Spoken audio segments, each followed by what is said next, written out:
دوسرا پردہ ہے سطر، جسم کو ڈھانپ کر رکھنا۔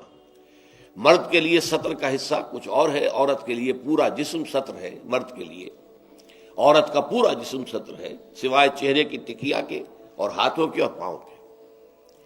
پھر ہے حجاب۔ اگر مسلمان عورت گھر سے باہر نکلتی ہے یا کہیں گھر کے اندر بھی کوئی نامحرم آتے ہیں تو ان سے پھر چہرے کا پردہ بھی لازم ہے۔ محرم کون ہے؟ محرم وہ لوگ ہوتے ہیں کہ جن سے کسی بھی حالت میں کبھی بھی نکاح کا کوئی امکان نہ ہو۔ باپ سب سے بڑا محرم ہے۔ ظاہر بات ہے کہ کچھ بھی ہو جائے بیٹی کا اور باپ کا نکاح نہیں ہو سکتا۔ بھائی ابدی محرم ہے، اس کے درمیان ان دونوں کے بہن بھائی کے درمیان رشتہ نہیں ہو سکتا۔ البتہ ایک شکل یہ ہے کہ ایک بہن اس وقت کسی بہنوئی کے گھر میں ہے، لیکن یہ کہ اگر اس بہن کا انتقال ہو جائے تو دوسری بہن سے اس کا نکاح ہو سکتا ہے، لہذا وہ نامحرم شمار ہوگا، وہ محرم نہیں ہوگا۔ اس حوالے سے وہ جو ابدی محرمات ابدیہ ہے وہ ہے محرم، اور ان کے سامنے کھلے چہرے کے ساتھ بھی عورت نہیں آ سکتی۔ اور محرموں کی فہرست جو ہے وہ سورہ نور کے اندر دے دی گئی ہے، بڑی مفصل اور تفصیلی آیت۔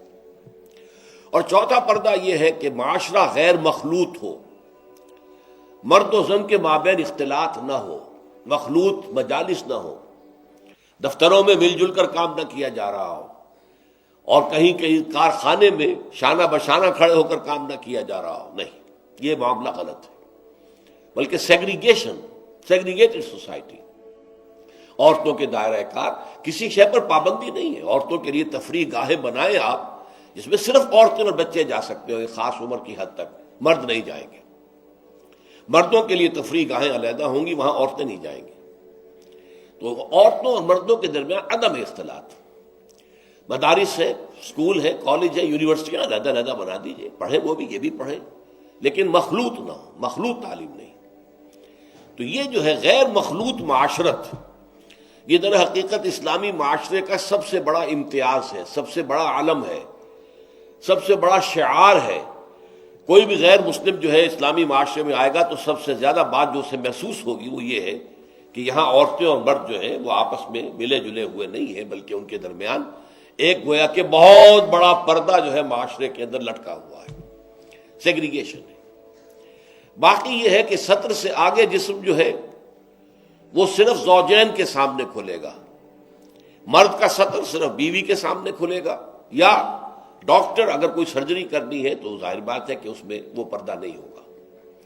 عورت کا بھی چہرہ، ہاتھ اور پیر کے علاوہ جسم کا کوئی حصہ کسی محرم کے سامنے نہیں کھلے گا سوائے شوہر کے یا ڈاکٹر کے۔ یہ سارا جو تفصیلی نظام دیا گیا ہے، اس کا ہدف کیا ہے کہ یہ مرد اور عورت کے درمیان جو کشش اللہ نے رکھی ہے، زبردست کشش، یہ کشش اگر نہ ہو تو تمدن کا یہ ہنگامہ ہی نہ ہو، شادیاں لوگ کریں ہی نہ، اور لوگ جو ہے یہ مشقتیں اور یہ مصیبتیں جھیلیں ہی نہ۔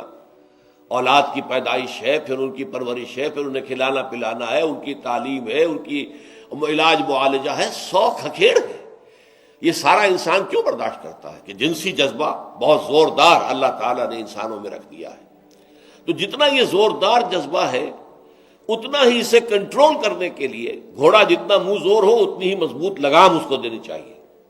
لہذا اس کے لیے یہ حدود اور قیود عائد کر دیے گئے تاکہ جو سیکشول ارج ہے یا سیکشول اٹریکشن جو کہ جنسی طور پر انسان کے اندر ہے، مرد میں بھی ہے عورت میں بھی ہے، وہ کل کی کل زوجین پر مرتکز ہو جائے۔ شوہر کا وہ پوری سیکشول ارج جو ہے وہ اپنی بیوی پر مرکوز ہو، بیوی کی وہ پوری جو سیکشول ارج ہے وہ اپنے شوہر پر مرکوز ہو، ادھر ادھر نگاہیں نہ بھٹکیں۔ مبادا کہیں جا کر کسی مرد کی نگاہ میں کوئی عورت کھب گئی، اب ظاہر بات ہے کہ آنکھ سے ہو کر وہ تصویر جو ہے نہا خانہ دل میں اتر جاتی ہے، پھر وہ خوابوں میں آئے گی، خیال میں چھائی رہے گی، نتیجہ کیا ہوگا؟ اپنی بیوی کی طرف سے توجہ ہٹ جائے گی۔